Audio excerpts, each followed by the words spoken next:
Le monde a compris que quelque chose venait de basculer le jour où, dans le désert américain du Nevada, un coup de feu a résonné plus fort que tous les discours diplomatiques. Ce tir n'était pas seulement une démonstration de force, mais une provocation directe adressée à l'autre côté du rideau de fer. Une pièce d'artillerie venait de projeter un obus nucléaire à des dizaines de kilomètres, prouvant que l'arme atomique pouvait désormais frapper le champ de bataille avec la précision d'un canon. À Moscou, personne n'a pris cet événement comme un simple test. Pour les stratèges soviétiques, c'était un avertissement brutal. La guerre moderne entrait dans une phase où une seule salve pouvait anéantir une division entière. Au Kremlin, l'idée que l'ennemi dispose d'une artillerie nucléaire tactique était inacceptable. L'équilibre fragile de la dissuasion reposait sur la symétrie, et cette symétrie venait d'être rompue. Il ne s'agissait plus de rattraper un retard technologique, mais de montrer que l'Union soviétique pouvait aller encore plus loin, plus haut, plus fort. C'est dans ce climat de tension extrême que, à la fin de l'année 1955, une décision secrète a été signée. Deux monstres allaient naître, conçus pour porter la guerre atomique directement sur les lignes de front. L'un de ces projets dépassait tout ce que l'artillerie avait connu jusque-là. Un mortier automoteur d'un calibre impensable, capable de lancer une munition nucléaire comme en tire une simple mine. Son nom de code évoquait un fleuve, large, puissant et indomptable. Oka. Ce choix n'avait rien d'anodin. Comme le fleuve, cette arme devait balayer tout sur son passage, sans possibilité d'arrêt. La mission confiée aux ingénieurs semblait presque irréaliste. Il fallait créer une machine mobile, capable de supporter une puissance de feu comparable à celle d'une explosion stratégique, tout en restant suffisamment maniable pour suivre les unités terrestres. Le cœur du projet reposait sur un tube d'acier d'une longueur démesurée, presque celle d'un immeuble de plusieurs étages couché à l'horizontale. 420 mm de diamètre, une bouche capable d'engloutir un homme, et une masse telle que même les ouvriers les plus expérimentés restaient silencieux devant les plans. À Kolomna et à Leningrad, les bureaux d'études se sont transformés en champs de bataille intellectuels. Chaque solution engendrait un nouveau problème. Plus le tube était renforcé, plus le châssis devait être massif. Plus le châssis gagnait en solidité, plus la mobilité disparaissait. Les ingénieurs ont alors pris une décision radicale: s'appuyer sur le châssis du char lourd le plus puissant de l'arsenal soviétique. Même cette base, pourtant conçue pour encaisser des combats violents, dut être profondément modifiée. Tout était surdimensionné, renforcé, épaissi, comme si l'on préparait une machine destinée à survivre à sa propre violence. Mais la véritable menace ne venait pas de l'ennemi. Elle venait de la physique elle-même. Aucun système de recul classique ne pouvait absorber l'énergie libérée par le tir d'une mine nucléaire de plusieurs centaines de kilogrammes. Les ingénieurs ont compris qu'il était impossible de freiner le recul. Il fallait l'accepter. L'idée semblait folle: laisser toute la machine glisser en arrière sur ses chenilles au moment du tir, comme si le sol entier devenait un amortisseur. Oka ne devait pas résister à la déflagration. Elle devait la subir. Pendant que les métallurgistes forgeaient le tube géant dans les ateliers de Stalingrad, les physiciens travaillaient dans l'ombre sur une autre pièce essentielle du puzzle: la munition. Une charge nucléaire compacte, dérivée des premières armes tactiques soviétiques, adaptée à une trajectoire de mortier. Stabilisée par des ailettes, lourdes comme une automobile, elle promettait une puissance de destruction capable d'effacer une position fortifiée ou un nœud logistique en un seul tir. Sur le papier, la portée dépassait celle de l'artillerie nucléaire américaine. Sur le papier seulement. Lorsque le premier exemplaire d'Oka fut assemblé, il n'y eut ni discours ni célébration. Devant les ingénieurs se dressait une masse de plus de 50 tonnes, haute comme un bâtiment, longue comme un wagon, dominée par ce tube interminable pointé vers le ciel. Cette machine n'inspirait pas la fierté. Elle imposait le respect, presque la crainte. Chacun savait qu'au moment où elle tirerait, rien ne serait plus jamais comme avant. Les essais allaient bientôt révéler une vérité brutale. Créer l'arme la plus puissante de son époque était une chose. La rendre réellement utilisable en était une autre. Et Oka s'apprêtait à montrer que même la volonté politique et le génie industriel avaient leurs limites. Les essais ne commencèrent pas par un tir spectaculaire, mais par une longue suite de préparatifs tendus, presque étouffants. Avant même que la première mine ne quitte le tube, Oka devait prouver qu'elle pouvait simplement survivre à son propre poids. Sur le polygone secret, chaque déplacement était observé, mesuré, consigné. La machine avançait lentement, écrasant le sol sous ses chenilles élargies, tandis que les ingénieurs surveillaient la suspension, la transmission et les points de fixation du châssis. Le moindre bruit anormal provoquait l'arrêt immédiat des essais. Personne ne voulait découvrir une faiblesse au pire moment. Lorsque vint enfin l'instant du premier tir réel avec une munition classique, l'atmosphère changea brutalement. Le personnel fut éloigné à distance, les mécaniciens quittèrent la cabine, et la machine resta seule face au terrain. Oka n'était pas conçu pour protéger un équipage pendant le tir. Les calculs montraient que les surcharges internes atteindraient des niveaux incompatibles avec la vie humaine. Le mortier devait tirer sans témoin à bord, comme une bête lâchée puis abandonnée à son instinct destructeur. Le coup partit avec un fracas qui écrasa tout le reste. Le sol vibra, l'air sembla se déchirer, et la machine entière fut projetée en arrière sur plusieurs mètres. Les ingénieurs avaient prévu un recul important, mais la réalité dépassa leurs estimations. Les chenilles glissèrent violemment, les roues de guidage encaissèrent un choc brutal, et la structure métallique gémit sous la contrainte. Pendant quelques secondes, personne n'osa s'approcher. Le silence qui suivit était presque plus inquiétant que le bruit du tir. L'inspection révéla rapidement l'ampleur du problème. Les éléments de suspension, pourtant renforcés, montraient des déformations visibles. Les amortisseurs hydrauliques avaient travaillé au-delà de leurs limites, mais le plus alarmant se trouvait plus profondément dans la machine. La transmission avait subi un déplacement, des boulons s'étaient arrachés, et certaines soudures présentaient des fissures inquiétantes. Oka avait tiré, mais elle s'était littéralement blessée elle-même. Les tirs suivants confirmèrent que ce n'était pas un incident isolé. À chaque détonation, la machine reculait davantage que prévu, comme si la Terre refusait d'absorber une telle violence. Les roues de guidage se brisaient, les supports se déformaient, et la boîte de vitesse encaissait des contraintes pour lesquelles elle n'avait jamais été conçue. Après quelques tirs seulement, un démontage partiel devenait inévitable. Oka exigeait des réparations longues, complexes, presque chirurgicales, entre chaque salve. La cadence théorique semblait acceptable sur le papier, mais sur le terrain, elle se révélait illusoire. Chaque tir imposait une vérification complète des systèmes. Le moindre défaut pouvait transformer la machine en un amas de métal inutilisable. Les ingénieurs tentaient d'apporter des corrections, renforçant ici, remplaçant là, modifiant la géométrie de certains éléments. Chaque solution apportait un gain ponctuel, mais créait ailleurs une nouvelle faiblesse. La masse colossale du tube et l'énergie libérée par la munition rendaient tout équilibre extrêmement fragile. Les problèmes ne s'arrêtaient pas au moment du tir. Le transport d'Oka était un cauchemar logistique. Sa largeur dépassait les gabarits ferroviaires standards, son tube interminable compliquait chaque manœuvre et son poids interdisait le passage sur de nombreux ponts. Déplacer la machine d'un site à un autre demandait une préparation minutieuse, des itinéraires spéciaux et une coordination constante avec les autorités militaires.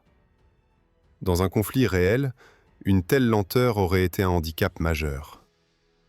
Malgré tout, le programme avançait. Plusieurs exemplaires furent construits, chacun intégrant les modifications issues des essais précédents. Les ingénieurs refusaient d'abandonner. Ils savaient que l'arme qu'ils tentaient de dompter n'avait aucun équivalent dans le monde. La portée potentielle dépassait celle de l'artillerie nucléaire étrangère, et la puissance de la munition promettait un effet psychologique dévastateur. Un seul tir suffisait à transformer un secteur entier du champ de bataille en zone morte. Cependant, une question revenait sans cesse lors des réunions techniques. À quoi bon une arme aussi puissante si elle ne pouvait tirer que quelques fois avant de se détruire elle-même? Oka n'était pas seulement une machine de guerre, elle était une confrontation directe avec les limites matérielles de son époque. Chaque essai le rappelait brutalement. La physique ne négociait pas, même avec les projets les plus ambitieux. À mesure que les essais se poursuivaient, une autre réalité s'imposait en silence. Le monde militaire évoluait rapidement. Pendant qu'Oka luttait pour survivre à ses propres tirs, d'autres armes promettaient une puissance comparable, avec une mobilité et une fiabilité bien supérieures. Mais pour l'instant, le mortier géant continuait d'avancer, porté par la volonté de prouver que l'impossible pouvait devenir réel. À mesure que les essais se succédaient loin des regards, une autre décision mûrissait au sommet de l'État. Peu importaient les difficultés techniques encore non résolues, il fallait montrer Oka. Pas aux ingénieurs ni aux militaires déjà au courant des problèmes, mais au monde entier. Dans la logique de la guerre froide, l'apparence comptait presque autant que la réalité.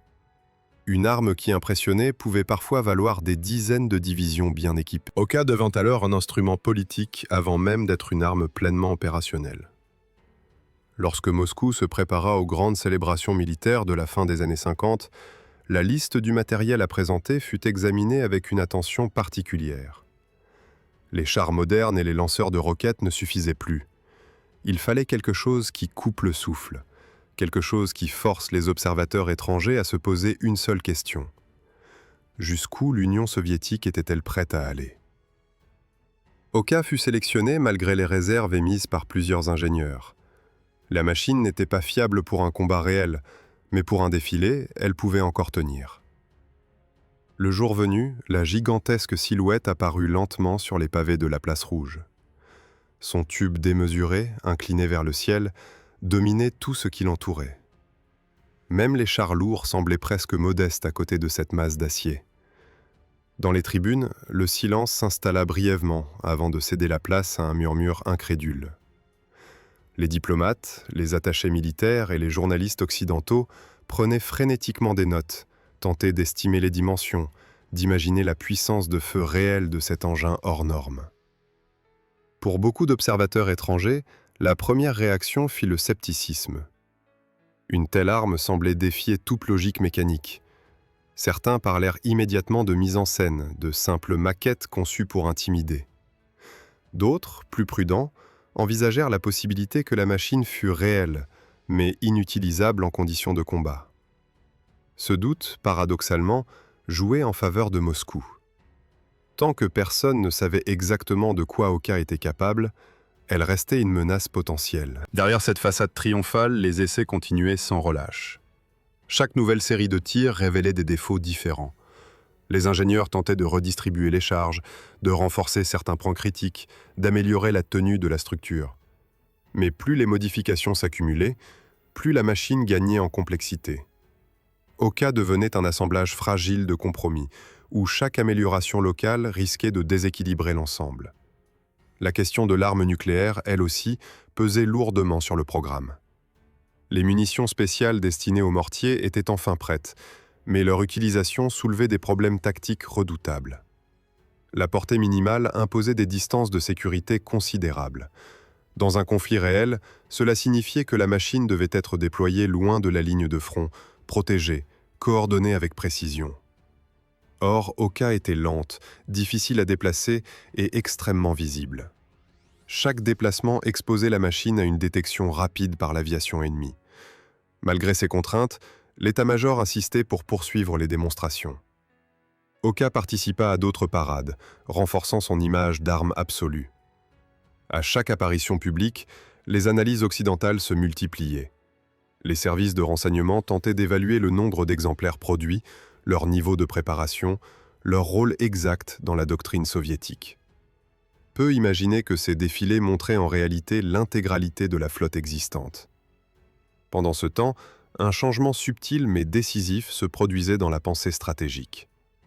Les responsables militaires observaient l'émergence rapide d'un autre type d'arme, plus discret, plus flexible, et surtout plus conforme aux exigences d'une guerre moderne. Les systèmes capables de lancer une charge nucléaire sans dépendre d'un tube géant et d'un châssis surchargé commençaient à capter l'attention. Face à ces nouvelles solutions, Oka apparaissait de plus en plus comme une création impressionnante, mais déjà dépassée. La tension entre l'image publique et la réalité technique atteignit son paroxysme à la fin des années 50. Officiellement, le mortier automoteur incarnait la puissance soviétique. Officieusement, il devenait un fardeau. Chaque tir d'essai coûtait du temps, des ressources et révélait de nouvelles faiblesses. Pourtant, personne n'osait encore prononcer le mot « abandon ». Oka continuait d'exister dans cet entre-deux inconfortable, à la fois symbole de terreur et problème insoluble. Alors que l'image d'Oka continuait d'impressionner à l'extérieur, la pression augmentait à l'intérieur du système militaire soviétique. Les rapports techniques s'empilaient sur les bureaux, et chacun racontait la même histoire sous un angle différent. La machine était puissante, unique, terrifiante sur le plan théorique, mais terriblement exigeante dans la réalité. Plus les essais avançaient, plus il devenait clair que chaque tir n'était pas seulement un acte de démonstration, mais une épreuve pour la survie même de la structure. Les ingénieurs tentèrent une dernière série de modifications profondes. Le châssis fut encore renforcé, certains éléments redessinés, les points d'ancrage recalculés.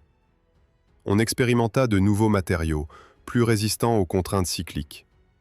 Ces ajustements permettaient parfois de gagner quelques tirs supplémentaires avant l'apparition de fissures ou de déformations, mais jamais de supprimer le problème à la racine. L'énergie libérée par une mine de plusieurs centaines de kilogrammes restait tout simplement trop élevée pour une plateforme dérivée d'un char, aussi robuste fût-elle.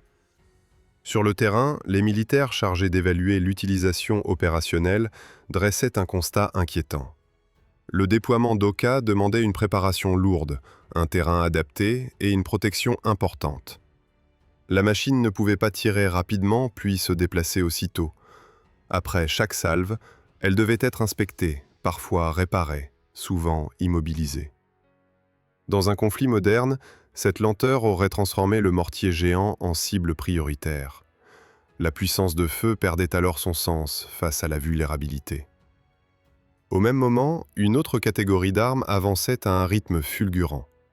Les systèmes capables de lancer une charge nucléaire sans dépendre d'un tube massif et d'un recul destructeur gagnaient en crédibilité. Ils promettaient une mise en œuvre rapide, une portée comparable et surtout une fiabilité bien supérieure. Les essais de ces nouvelles solutions donnaient des résultats constants, reproductibles et surtout compatibles avec une doctrine de mobilité et de frappe rapide. Dans les cercles dirigeants, le débat devint inévitable. Fallait-il continuer à investir dans un projet aussi spectaculaire qu'incertain ou accepter que l'avenir se jouait ailleurs? Oka représentait une vision de la guerre héritée de l'artillerie classique, transposée à l'ère atomique. Les nouvelles armes, elles, incarnaient une rupture totale avec le passé. La comparaison n'était pas flatteuse pour le mortier géant. Pourtant, le programme ne fut pas arrêté immédiatement. Les responsables hésitaient. Oka restait un symbole fort, un outil de pression psychologique. Abandonner ce projet revenait à reconnaître que même l'industrie soviétique avait atteint une limite infranchissable. Les essais se poursuivirent donc, avec une intensité moindre, presque comme pour retarder l'évidence.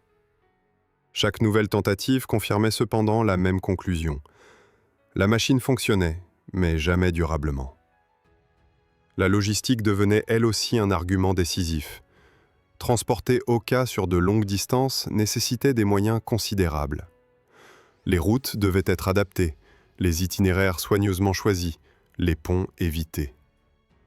À l'inverse, les nouvelles armes pouvaient être déplacées rapidement, dissimulées, puis mises en action en quelques minutes. La différence de souplesse opérationnelle était flagrante. Peu à peu, le ton changea dans les documents officiels. Les mots restaient prudents, mais la direction était claire. Oka n'était plus décrite comme une arme d'avenir, mais comme une expérimentation audacieuse. Une étape, et non un aboutissement. Les ressources commencèrent à être redirigées vers d'autres programmes. Les équipes furent partiellement réaffectées. Le mortier atomique perdait silencieusement sa priorité. Les dernières évaluations confirmèrent ce que beaucoup pressentaient déjà. Pour rendre Oka réellement fiable, il aurait fallu concevoir une plateforme entièrement nouvelle, bien plus lourde, encore plus complexe, et donc pratiquement inutilisable sur le terrain.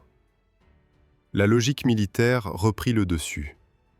Une arme, aussi impressionnante soit-elle, devait pouvoir être employée sans se détruire elle-même. Oka entra alors dans une phase étrange de son existence. Elle n'était ni pleinement abandonnée, ni réellement soutenue. Les exemplaires construits restaient stockés, entretenus, parfois sortis pour des démonstrations limitées. Mais l'élan initial avait disparu. Le monstre de 420 mm, conçu pour incarner la terreur atomique, se retrouvait peu à peu relégué à l'arrière-plan d'une révolution technologique qui avançait sans lui. La décision finale ne fut pas annoncée par un communiqué spectaculaire ni par une déclaration publique. Elle prit forme dans des bureaux fermés, à travers des rapports courts, précis, sans émotion. Le mortier automoteur Oka avait atteint un point de non-retour. Les dernières évaluations techniques ne laissaient plus de place au doute. Chaque tentative de correction rapprochait le projet d'une impasse industrielle. Pour obtenir une fiabilité acceptable, il aurait fallu repartir de zéro, abandonner le châssis existant et concevoir une plateforme d'une masse démesurée, incompatible avec toute notion de mobilité militaire. Les responsables militaires comprenaient désormais que l'arme pour laquelle Oka avait été pensée n'exigeait plus un tube géant ni une machine visible à des kilomètres. Le champ de bataille changeait de nature. La rapidité, la portée et la capacité à frapper sans exposition directe devenaient déterminantes. Dans ce nouveau contexte, le mortier nucléaire automoteur apparaissait comme un colosse lent dans un monde qui s'accélérait brutalement. Les derniers mois d'activité du programme furent marqués par une forme de lucidité amère. Les ingénieurs continuaient à entretenir les machines existantes, non pas dans l'espoir d'une adoption future, mais pour conclure proprement un projet hors norme.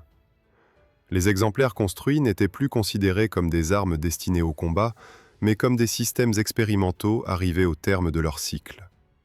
Aucun nouvel essai de tir n'était prévu. Le risque matériel était trop élevé, et l'intérêt stratégique s'était évaporé. Dans les unités chargées de l'évaluation opérationnelle, Oka cessait progressivement d'apparaître dans les plans. Les scénarios d'emploi étaient réécrits sans elle. Là où l'on imaginait autrefois une frappe atomique délivrée par un mortier géant, on parlait désormais de systèmes plus discrets, capables de se déployer rapidement et de disparaître aussitôt après l'action. Le contraste était saisissant. Oka, conçu pour incarner la terreur, devenait un témoin silencieux d'une doctrine déjà dépassée. Les équipages formés pour accompagner la machine furent réaffectés. Les mécaniciens, les conducteurs, les spécialistes de l'artillerie lourde reprirent place dans des unités plus conventionnelles. Pour beaucoup d'entre eux, Oka resterait l'engin le plus extrême qu'ils aient jamais vu. Une machine capable de bouleverser le sol à chaque tir, mais incapable de s'inscrire durablement dans la réalité du combat moderne. Le programme fut officiellement arrêté sans cérémonie. Les documents mentionnaient des raisons techniques, économiques et tactiques. Aucun mot n'évoquait l'échec. On parlait d'expérience acquise, de conclusions tirées, de réorientation stratégique. En pratique, cela signifiait que le mortier nucléaire automoteur ne serait jamais déployé en situation réelle. Sa carrière se limitait aux polygones, aux démonstrations soigneusement contrôlées et aux défilés destinés à frapper les esprits. Pourtant, même dans sa fin discrète, Oka conserva une aura particulière. Elle avait repoussé les limites de l'artillerie comme peu de projets avant elle. Jamais un système terrestre n'avait tenté d'intégrer une telle puissance de feu dans une plateforme mobile. Les ingénieurs savaient qu'ils avaient affronté un problème fondamental, celui de la coexistence entre une énergie de destruction colossale et les contraintes mécaniques d'un véhicule terrestre.